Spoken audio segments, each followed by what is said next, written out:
Hola, continuando con nuestros temas de la unidad de razones, proporciones y porcentaje, hoy continuaremos viendo el segundo tipo de magnitudes, de relaciones entre magnitudes, que son las inversamente proporcionales. Los invito a estar atentos y ir anotando todas las cosas que entendemos y que no entendemos para después consultarlo en clase. Soy la profesora Claudia Lagos, bienvenidos. En la clase anterior, y lo que estábamos revisando, era la relación de dos magnitudes cuando ellas se relacionan de manera directamente proporcional, en donde nos podemos dar cuenta que la característica fundamental es que una de las magnitudes o una de las cantidades, una de las variables aumenta, la otra también lo hace de manera proporcional, o si una disminuye, la otra también disminuye. Vimos varios ejemplos, entre ellos el consumo y el gasto, el estudio y las notas, el tiempo y la distancia, ¿cierto? Si necesito recorrer una distancia mayor, me demoro más tiempo y viceversa si fuera una distancia menor. Y nuestro problema de los huevos con la cantidad de personas que estuvimos haciendo nuestra receta. También analizamos que dos magnitudes que son indirectamente proporcionales, la razón o el cociente entre ellas siempre va a ser una constante, y eso lo podemos comprobar, ¿cierto? Si nosotros tenemos una preparación que son para 12 personas, son 2 a 3 huevos, el cociente entre ellos es 4, si tengo 8 personas necesito 2 huevos, el cociente de ellos es 4, si tengo 24 personas necesito el doble del huevo, el cociente entre ellos es 4. Y también estuvimos observando que físicamente dos magnitudes que se relacionan de manera proporcional, la gráfica que generan es una línea recta ascendente, como por ejemplo en el caso del tiempo y la distancia. A mayor distancia, mayor tiempo, por lo tanto esta diagonal va creciendo y aumentando de manera recta en forma creciente. ¿Cómo resolvemos algún problema de dos magnitudes directamente proporcional? Aplicando la famosa y archiconocida regla de 3 que hemos estado repasando ya por varias clases, donde básicamente nosotros planteamos nuestras proporciones y multiplicamos cruzados los datos que tenemos dividiendo del tercer término que se nos presenta. Así es como resolvimos los ejercicios que estaban propuestos en la clase pasada, y hoy comenzaremos analizando nuestro segundo caso, que hablaba, ¿cierto?, de una máquina que tardaba 8 horas en realizar un trabajo específico a una rapidez promedio de 40 km por hora. Si nosotros consideramos necesario de que la máquina se demore menos tiempo en realizar el mismo trabajo, 6 horas o 4 horas, incluso 2 horas, ¿qué debe pasar con la rapidez en que estamos trabajando? Nosotros analizamos la clase anterior, ¿cierto?, de que debiera aumentar. Si me quiero demorar menos tiempo, tengo que aumentar la rapidez. Es por eso que decimos que estas dos magnitudes, tiempo en horas y rapidez en kilómetros por hora, son inversamente proporcionales, porque al aumentar una de ellas, si nos demoramos más horas, podemos ir más lento o ir a menor rapidez, y si disminuimos la cantidad de horas, como pasa en este caso, que nos están pidiendo que nos demoremos 6 horas, 4 o incluso 2, debemos aumentar la rapidez. Son dos magnitudes inversamente proporcionales. ¿Y cuáles son las características de magnitudes inversamente proporcionales? ¿O cómo vamos a reconocer si dos magnitudes son inversamente proporcionales? Esencialmente, lo primero que vamos a reconocer es que al aumentar una de ellas, la otra disminuye de manera proporcional, o si disminuye una, la otra también aumenta. O sea, al revés, no van las dos en la misma dirección. Una sube y la otra baja, o viceversa. Algunos ejemplos cotidianos donde nosotros nos encontramos con magnitudes que se relacionan de manera inversa. Número de trabajadores y tiempo de trabajo. Si tengo mayor cantidad de trabajadores haciendo, por ejemplo, una construcción de una obra, obvio que nos podemos demorar menos tiempo en desarrollar esa obra.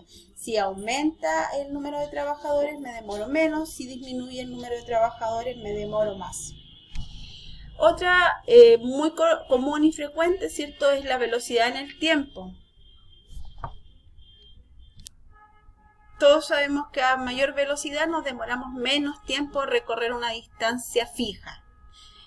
Ahora, el tercer ejemplo que tengo es, bueno, Este debe ser conocido para ustedes porque dice que el flujo de corriente en amperes que circula por un circuito eléctrico cerrado es inversamente proporcional a la resistencia en ohm de la carga que tiene conectada. O sea, es parte de la ley de Ohm, donde la intensidad es inversamente proporcional con la resistencia, porque el voltaje se mantiene constante. Segunda característica de las magnitudes directamente proporcionales, a diferencia de las inversas, de las directas, donde el cociente entre las dos siempre se mantenía constante, en el caso de las magnitudes inversamente proporcionales, el producto de ambas magnitudes es siempre una constante. Siguiendo con el ejemplo de la velocidad. Si nosotros tenemos que recorrer una distancia X, vamos a 100 km por hora, nos demoramos 1 hora. Si esa misma distancia la recorremos a una velocidad de 50 km por hora, nos vamos a demorar 2 horas. Si esa misma distancia la recorremos a 200 km por hora, o sea, aumentamos nuestra velocidad, vamos a disminuir el tiempo de espera. ¿Qué pasa con las magnitudes contrarias? 100 por 1, 50 por 2, 200 por 0,5, que es media hora, ¿cierto? Todas ellas tienen el mismo producto, se mantiene constante. Y en términos gráficos, las magnitudes que son inversamente proporcionales se representan bajo una curva que se llama hipérbola y que tiene esta forma. Esta es una curva que se llama hipérbola, tiene la característica, como ustedes pueden ver, que al aumentar una de las variables, la variable X, disminuye la otra o viceversa. Cuando vamos disminuyendo, cuando nos vamos acercando al cero, la otra va aumentando. ¿Ya? Esta curva así se llama hipérbola. Esta está particularmente en el primer cuadrante. ¿Cómo desarrollaremos la proporción de dos magnitudes que son inversamente proporcional? Bueno, veamos aquí qué pasa con nuestro problema, donde la máquina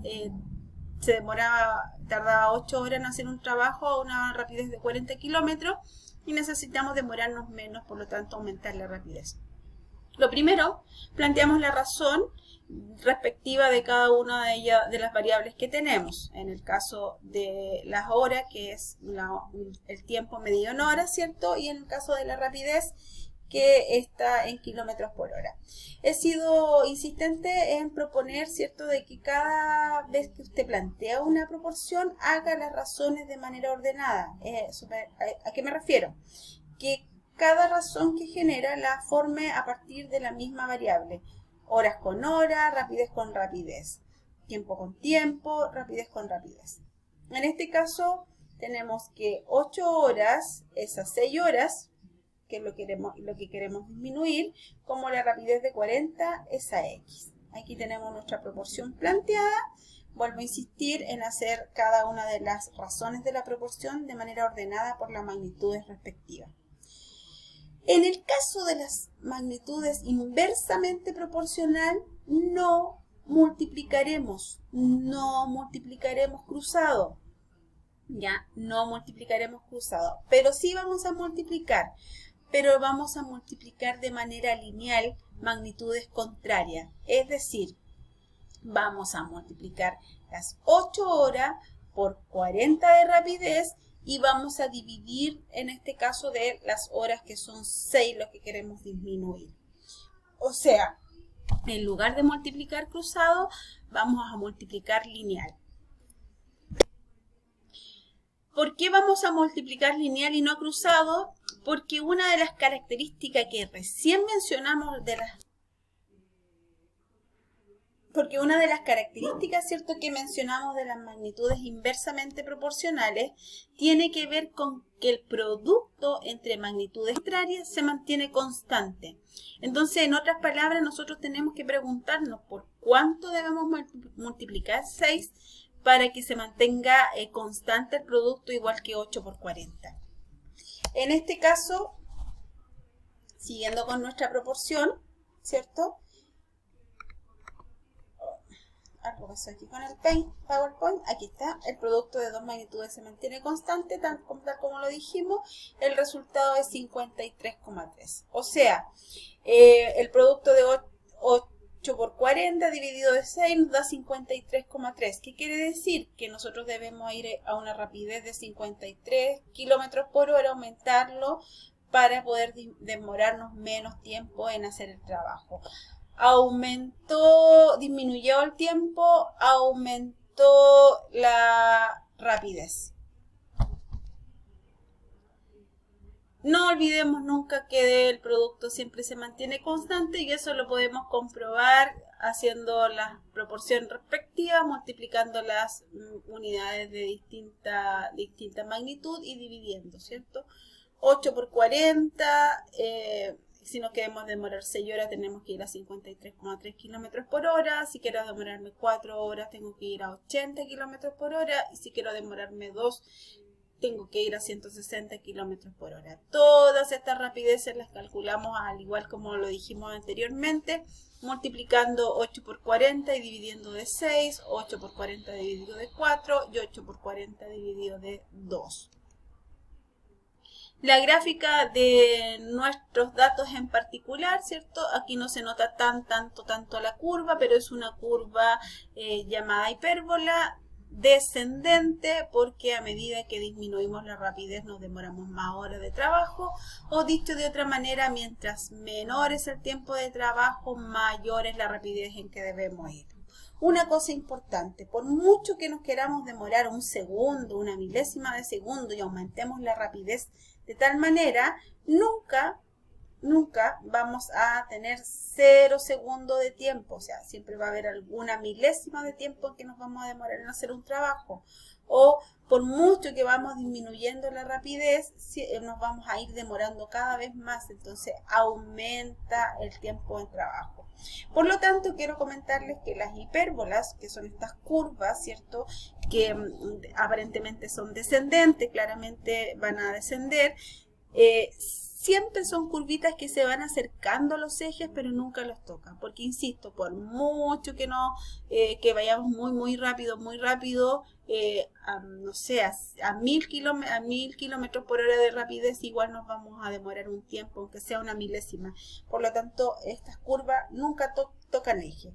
Una hipérbola en general tiene una gemela, o sea, tiene una simetría respecto de un eje, pero en el contexto que nosotros estamos trabajando con datos reales que habitualmente tienen que ver con datos enteros o reales positivos, vamos a trabajar en el primer cuadrante. Pero esa es una curva llamada hipérbola que viene de una función que tiene esta característica, k partido de x. Un ejemplo más, tenemos que la masa de oxígeno ocupa de 500 ll a presión de 744 mdHg. Determina el volumen de esa masa a una presión normal permaneciendo constante la temperatura, disculpe. Para eso vamos a conocer o establecer, ¿cierto? A lo mejor alguno lo ubica, la ley de Boyle, que dice que a temperatura constante el volumen de una masa de gas ideal varía inversamente proporcional con la presión que se somete un gas. Eso quiere decir que la presión 1 por el volumen 1 debe ser igual a la presión 2 por el volumen 2. Aquí tenemos el volumen 1, que es 500 litros, ese es nuestro volumen, está en litros, en unidad de litro, y nuestra presión de 740. Pareciera que falta un dato, pero nos están aquí hablando de la presión normal, y la presión normal corresponde a 700 mm de Hg. Entonces, planteamos nuestras proporciones respectivas, una de presión y una de masa, 740 es a 760, como 500 litros de masa es a X litros, ¿ya? ¿Qué pasará? Estamos aumentando la presión, por lo tanto nuestro resultado debe disminuir, no lo olviden.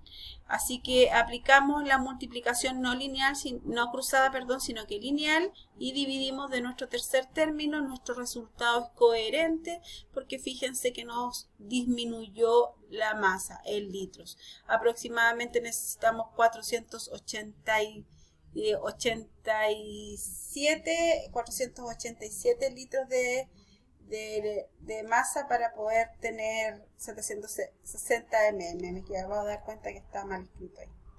Acá tenemos nuestros ejercicios propuestos, al igual que siempre, todos son de proporciones inversas. Hay algunos aquí asociados a la resistencia, como ya lo dijimos, la intensidad de corriente que es inversamente proporcional a la resistencia.